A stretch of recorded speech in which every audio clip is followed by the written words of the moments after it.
Well, it affects who rules, who controls your money, and how that money is spent. On this year's ballot, there are 2 constitutional and 2 county charter amendments for you to look at.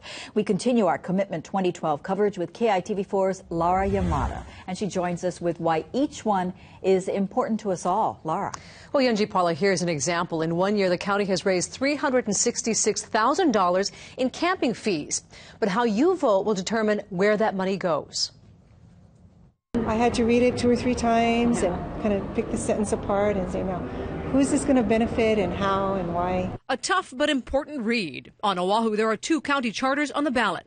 The first would designate 0.5% of the general fund, about $4 million, to nonprofit organizations that often rely on federal funds. The need for these services continue to grow, especially in these challenging economic circumstances. Senator Sam Sloan says those nonprofits should have to prove their case, not just get a handout.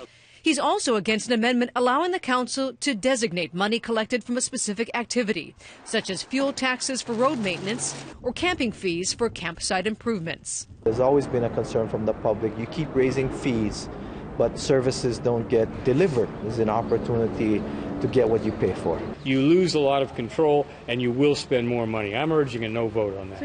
Take a look at the back of your ballot here. As you can see, you vote either yes or no. But a very important thing to keep in mind, if you don't vote at all, that is going to count as a no vote. There are also 2 constitutional amendments, one to allow retired judges to serve on a temporary basis if, say, an active judge is sick or on leave, and another to allow dam owners to borrow money from special revenue bonds to pay for their repairs.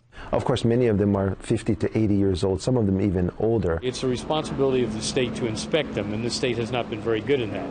But what we're doing now is issuing bonds to give loans to the owners to do what they're supposed to do. We want to discourage, of course, dam owners taking the easy way out and just breaching their dams. They're very, very important to agriculture. They're very, very important to public safety.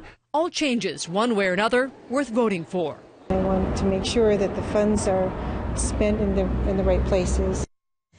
Now, DLNR Director William Isla says the devastating Kaloko Dam breach on Kauai that killed 7 people was, of course, an extreme example.